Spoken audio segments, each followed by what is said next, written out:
Well, last week, Jeff did a fabulous job on giving us his take on generosity. The way he set it up was he said, the village exists to touch the world with what? Faith, hope, and love. And that's what our church is all about. And the way that that gets carried out is through our generosity. Us being generous in the way that we give, being generous in the way we love, generous in the way we do good things for people, just an abundant spirit of generosity. So I've been thinking over the last week a lot about generosity. Paul wrote to Timothy, who was a young pastor, just kind of getting started as a pastor. And Paul said this to Timothy. He said, you teach the church this. You teach them to use their money to do good. They should be rich in good works and generous to those in need, always being ready to share with others. That's generosity. Every time I read that text, I wonder, over the 22 years of the Village Church, have I done a good job at teaching you how to use your money to do good? Proverbs chapter 19, verse 17 says this, whoever is kind to the poor lends to the Lord, and he will reward them for what they have done. What a powerful verse on generosity. Generosity is a big deal everywhere, really. In Buddhism, one of the 10 perfections, I don't know if you knew this or not, but in Buddhism, one of the 10 perfections is generosity. It is considered to be the primary antidote for greed. The Quran speaks of generosity. It extols the virtue of generosity. Pretty much everybody thinks generosity is a big deal. I tried to find a great definition of generosity, and what I found is a lot of one-sentence kind of clips of generosity, and I thought they were all good. Some say things like this: generosity is liberality in giving. That's what generosity is. Or generosity is a magnanimous spirit. I like that. Or generosity is an abundance mentality. I like that. Or generosity is a joyful exuberance in sharing stuff. I like that. Or generosity is a willingness to sacrifice for others with no strings attached. I like that. Generosity is a great word. So I tried to think, how do I follow up with what Jeff did last week, just kind of to flesh it out a little bit. And what I want to do is I want to look at 3 stories that I'm just going to paraphrase for you. 3 stories in the Bible. Maybe you've heard of these, maybe not, but they're 2 from the Old Testament, 1 from the New. I want to tell you the story, and then I just want to kind of give you the thought that comes to me from that story as it relates to generosity. And my hope is, and I'm going to say this at the beginning, I want you to think about this. Jeff and I talk about this a lot. You never drift towards more generosity. If there is a drift in us, it is always away from those things that are the healthiest and the best for us. That's the way we drift. So what I want you to do, recognizing that, is I want you to think about the fact that today, at the end of this talk, I want you to put down some post in the ground and say, you know what? I don't want to drift away from being more generous. I want my life to be continually about more generosity, about more grace, about more kindness to people, about an abundant spirit that flows in me. I'm going to put down stakes in the ground, and I want to see my life moving that direction, not the opposite direction. All right, first story. 1 Kings chapter 17. The story revolves around a mom who's in a very challenging situation. There is a famine in the land. Here is a single mom, a widow, who has a son, and the economy has just gone down the toilet. Food is nowhere to be found. When we meet this woman in the story, all she has is a little bit of flour and she has a little bit of oil, and her plan is, I'm going to make one more loaf of bread and then I'm going to feed it to my son and I, and we're going to lay down together and we're going to die. That's the plan. But God reaches out to her and God lets her know that that's not the plan. That he is going to send a prophet into her life, and he wants her to open her home to this prophet, to provide for this prophet, and that God is going to see them through. So he tells the prophet, Elijah, he says, Elijah, I want you to pick up. I want you to go to this town. You're going to find a woman. She's destitute. She has no money. She has nothing. I want you to let her know that you're supposed to come to her house. She's going to take care of you. And Elijah says, this doesn't sound promising. God says, trust me. So Elijah picks up. He goes to this town. He meets this woman, and he says, here's the deal. I'm supposed to stay at your house, and I hope God's talked to you about this. I'm supposed to stay here. You're going to provide for me, and somehow God's going to take care of us. And she said, you don't understand. I've got 1 cup of flour left. I've got just a little bit of olive oil left. The plan is I'm going to make me 1 loaf of bread, and then I'm going to feed it to my son, and he and I are going to lay down together, and we're going to die. So let's pause right there. She is having to do some serious thinking about, if I am generous in the way God has called me to be generous, will he truly resupply? If I'm going to give, how do I know he is going to give back?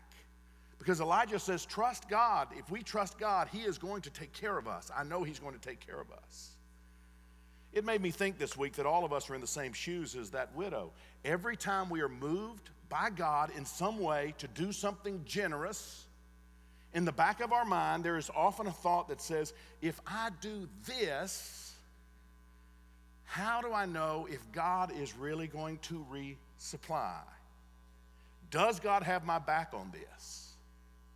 Will God honor my expression of generosity in some way to take care of me?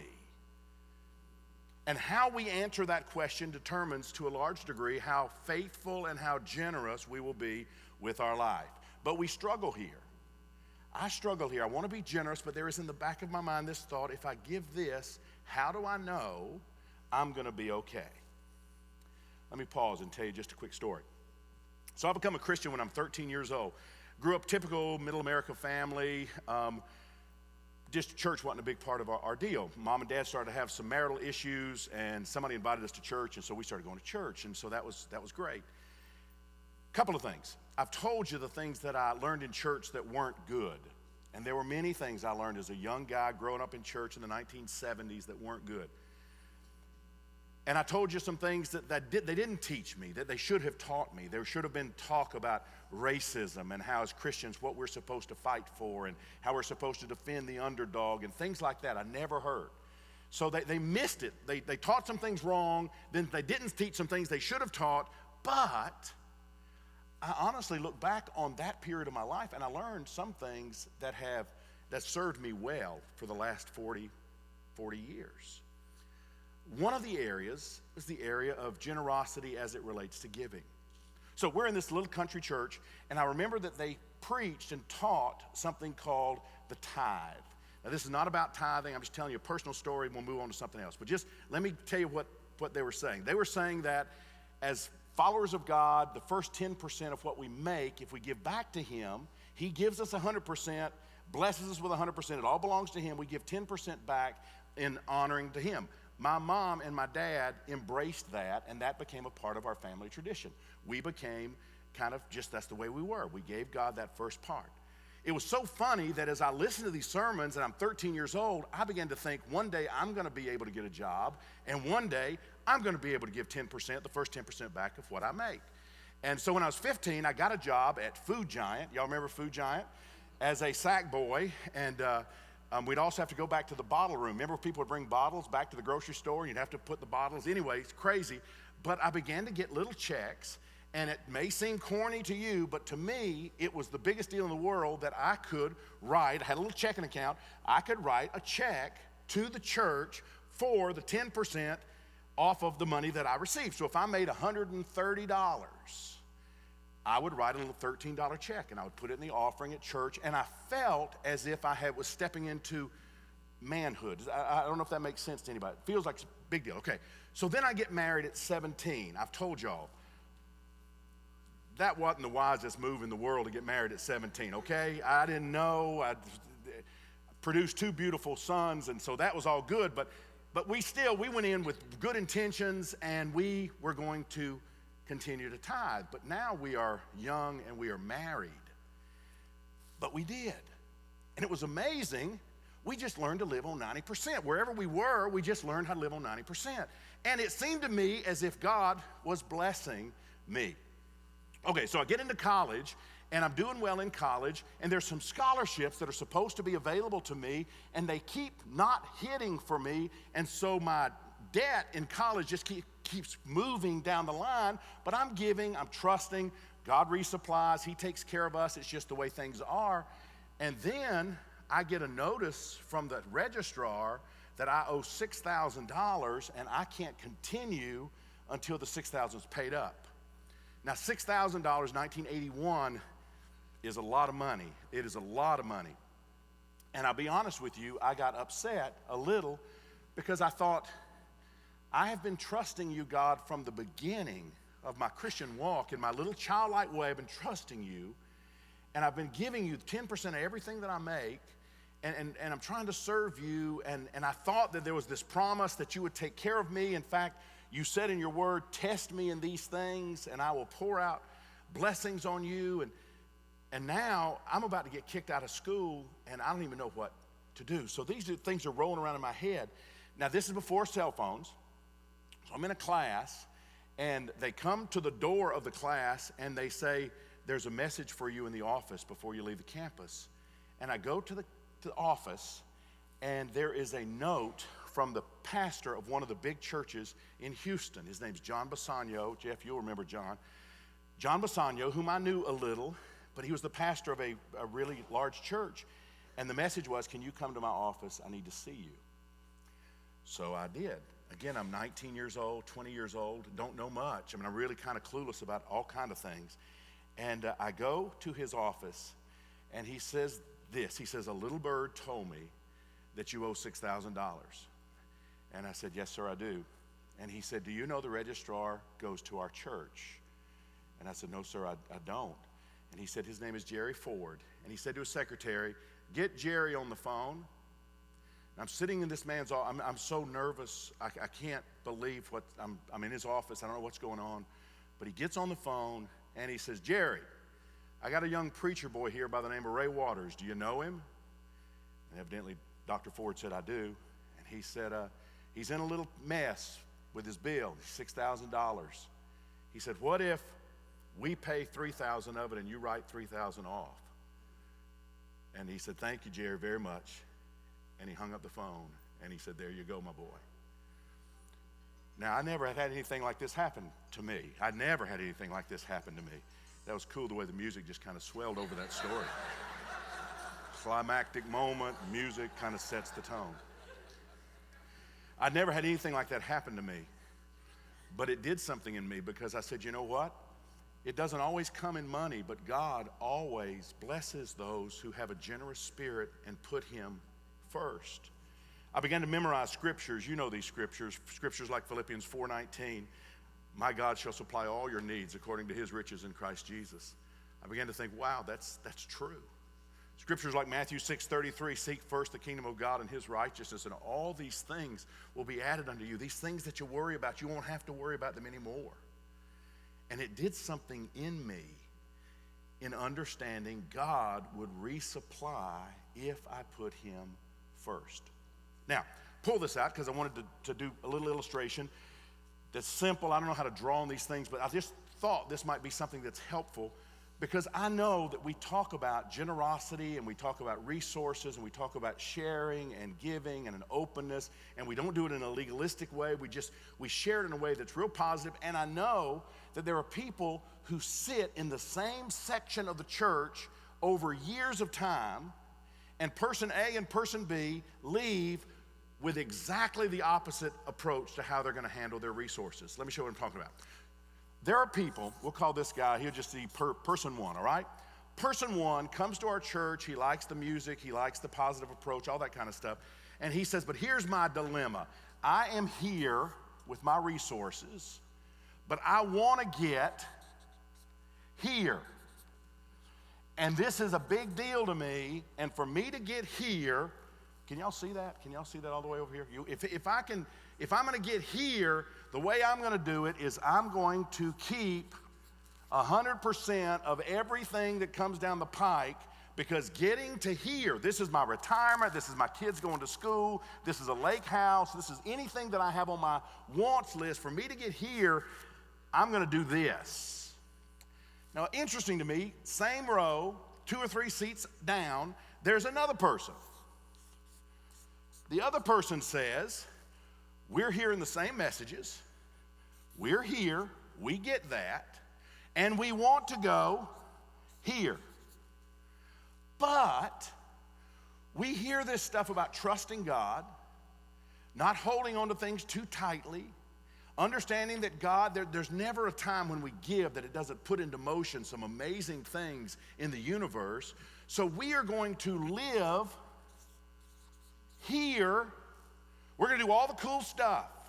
We're just going to learn to do it on the 90%. We're going to learn to do it on the 90%.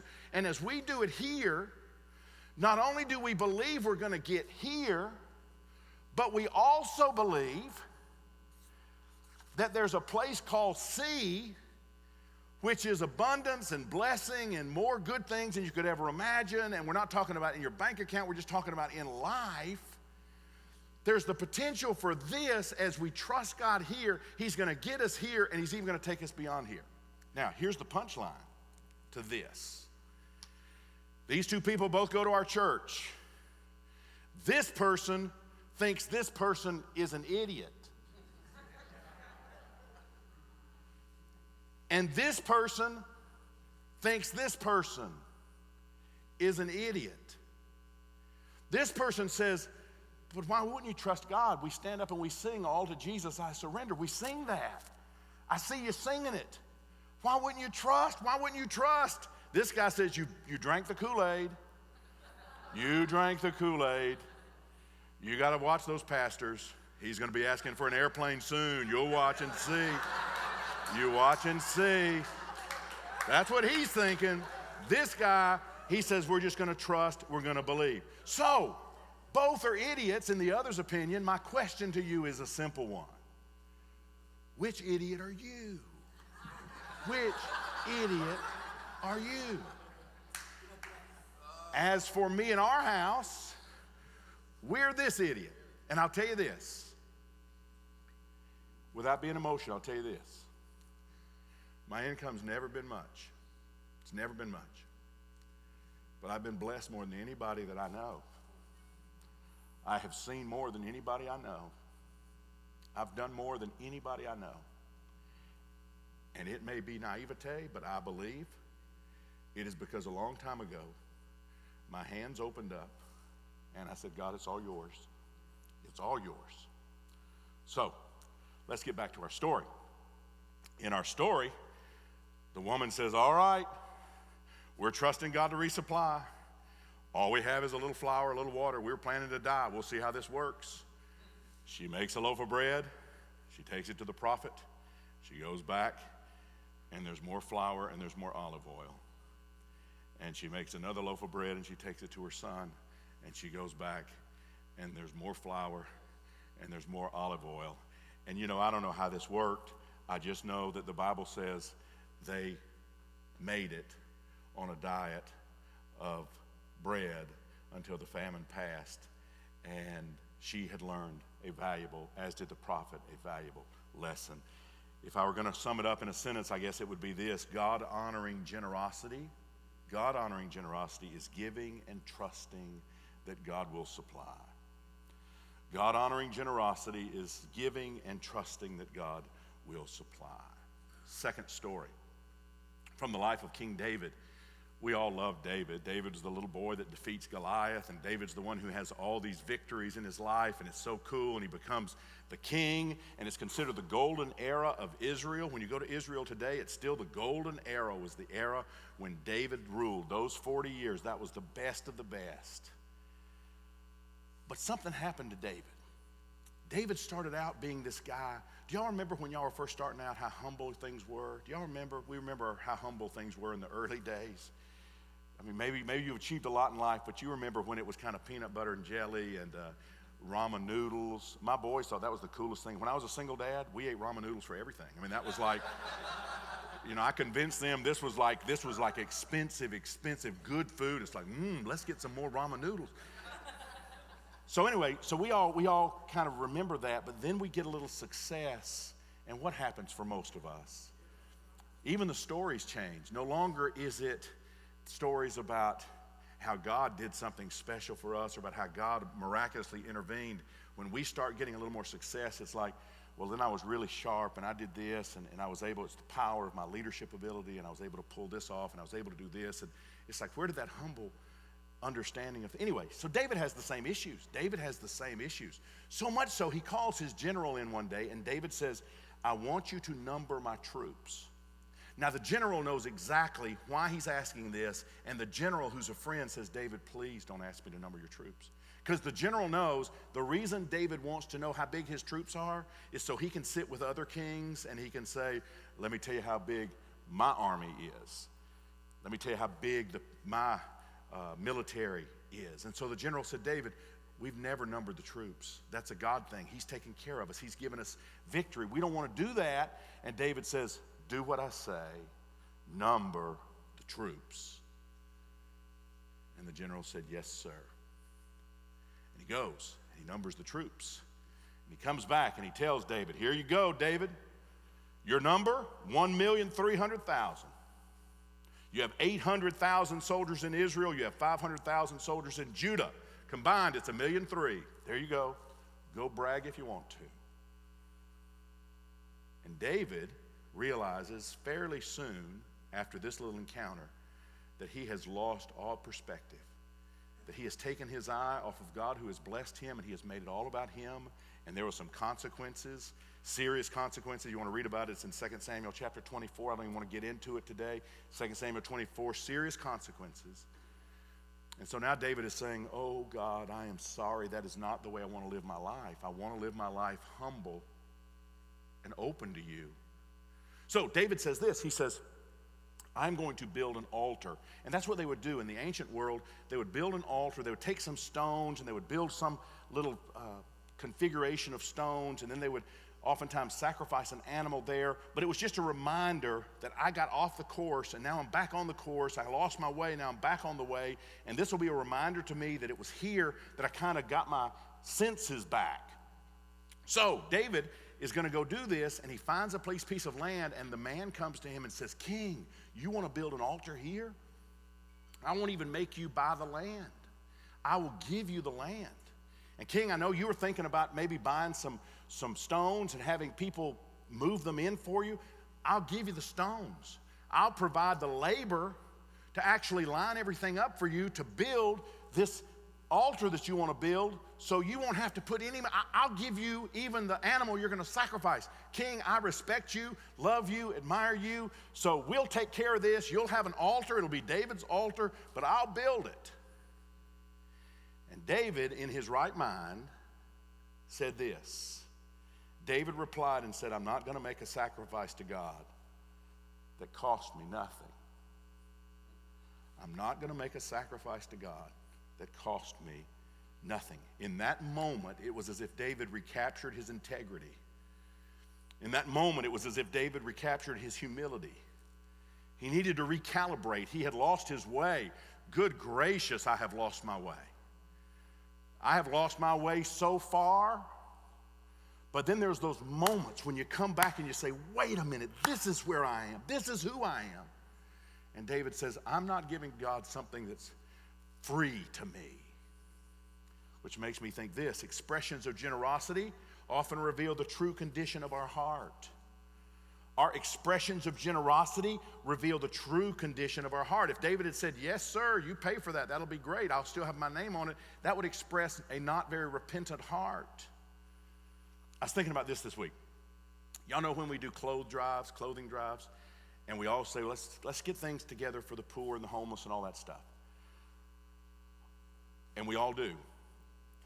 But I was thinking about how often those things cost us nothing that we bring. Now, it's important. Please don't get me wrong. It's important we give these things.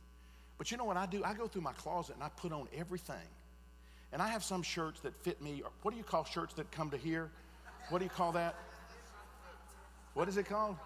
Crop top, yeah. I was not built for crop tops. This is not a good look for me. So when I put a shirt on and it comes to here, I say, okay, this goes in let's take this to the needy pile, right? And so I am so happy. I go through my whole closet, and all those things that don't fit me anymore or have gone out of style, I put them away, and then I say, I am going to be super generous, and I'm going to bring all of these things to the church so we can share it with the poor. Again, it is important to give those things. But don't misunderstand and think that is you being kind of top-tier generous. We're emptying our closet so we can what? Buy more stuff to go in our closet. I know Jeff's been on a bazillion mission trips. Many of you have been on mission trips. I was thinking this week about going to Russia, and I used to go to Russia all the time. And I remember one of the first trips I was there, we went way far out in the country to this lady who wanted to have dinner with the pastor from America. And she lived in a tiny, really, it smelled really bad. And I'm not being funny. It smelled bad because of the way the toilet was in the house. But it was meant so much to her that she would take care of the American that was there and feed me. And so she had this spread on the table. And there was, I forget what kind of, there was some kind of meat. I forget if it was chicken. And then there was something called salo. Have you ever heard of salo? It is raw pig fat. And it's kind of Russian. That's part of their deal. It is the single nastiest thing I've ever eaten in my whole life. I had learned a missionary prayer when I first went over, which is, God, I will get it down, but you're going to have to keep it down. Anyway, that was kind of the prayer. But we ate this food, and then as we left, I asked the pastors that I was with who were Russian, I said, how often would she eat meat during a regular week? Because she had chicken, something like that. And they said, she would never be able to eat meat. I mean, this is like the biggest meal of the year for her. What she did for you was the biggest event of the year. She did all of this for you. And I thought, oh my soul, it cost something. It cost something. Write this down. The highest levels of generosity always cost us something.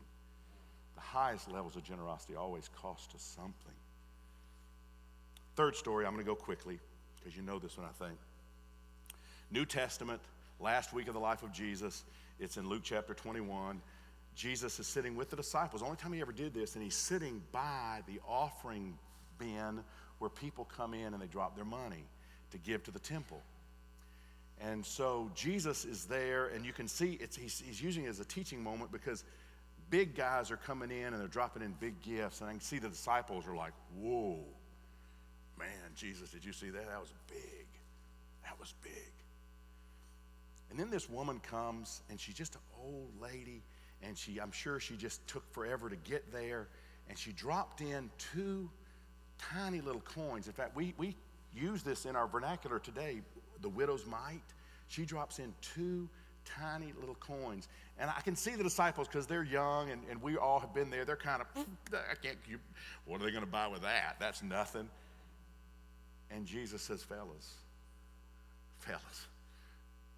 what she did just trumped everything everybody's done before her. This is what he said exactly. He said, Jesus looked up, he saw the rich putting their gifts into the temple treasury. He saw a poor widow put in 2 small copper coins, and he said this, truly I tell you, this poor widow has put in more than all the others. All these people gave their gifts out of their wealth, but she gave out of her poverty. She put in all she had. Here's, I think, what I want you to get. Our church has been built never with big gifts. Never. It has been built because really good people gave what they could. Oftentimes, out of their not having anything, they gave. I have friends, and they're so funny because they tell me, and they mean this. They say, listen, when we win the lottery, we are going to buy you that building. Dead serious, they say that. We're going to buy you that building. And you know what? Keep playing. If you want to play, keep playing and do that if you win. But I'll tell you the truth. When you put that $10 in and you don't have it, God sees that. God sees your generous heart. There was a kid, you'll remember this. There was a kid, used to be good friends with Ray and Ethan. There was a kid, used to go to our church, go to the village. He grew up in the village. He got his first check, $100 for doing some clean landscape work, $100. He's like 15 years old, and he wants to trust God with it, and he just like I had done as a kid, he writes a $10 check to the church, 10%, fabulous. Well, now he's got $9. So the next week comes around, he wasn't the brightest kid, all right? He wasn't the brightest kid, but the next week comes around, he's got $90, so he writes a check for $9 and he gives it to the church. And so nobody catches it. We don't catch it.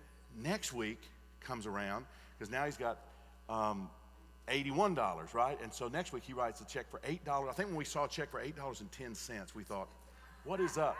So anyway, this sweet, sweet boy thought that he was supposed to give 10% of what he had every week, and he was thinking, this tithing thing sucks. I hate it. I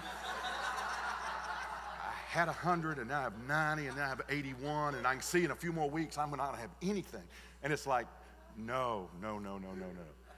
But I thought, how sweet that he was just wanting to give, and he just was wanting to trust. God blesses generosity in ways you can't even imagine. These next weeks, y'all, we're going to ask you to be more generous than you've ever been. Be more generous in your love for people. Stop saying nasty things on Facebook. If you say nasty things on Facebook about people, just say loving things on Facebook. Just make that a rule. You're going to say loving things on Facebook. And by the way, all the bad stuff going on in the world, it is a teeny tiny percentage of all the good that happens in this world. It's what are you going to focus on? What are you going to focus on? But just be generous in your praise, generous in your love, generous in giving. Clean out that closet, get rid of those crop tops, do whatever you have to do, but then give in ways that really touch you, I'm going to ask you to bow your heads, please. Father, I pray right now for every person here. Father, I just am thinking about how we started this, that we don't drift toward being more generous. We drift toward not being generous. We drift toward being more selfish. We drift away from what you've called us to. But Father, right now, I pray for every person here that they will put stakes in the ground and say, this is where I'm going to be. I'm going to trust God. I'm going to learn how to live on 90% instead of trying to squeeze every penny out of 100% for myself. I'm going to try to look for ways to bless people. Like Jeff talked about last week, I'm going to give that crazy gift, that financial large gift to that waitress at the Waffle House. I'm going to look for somebody I can just surprise by doing something kind to them. And I'm going to trust that you're going to, in every way, resupply. Because you said it, test me. Father, thank you for placing us in a church that wants to be generous, because you've been so generous to us. We love you, and we pray this in Christ's name.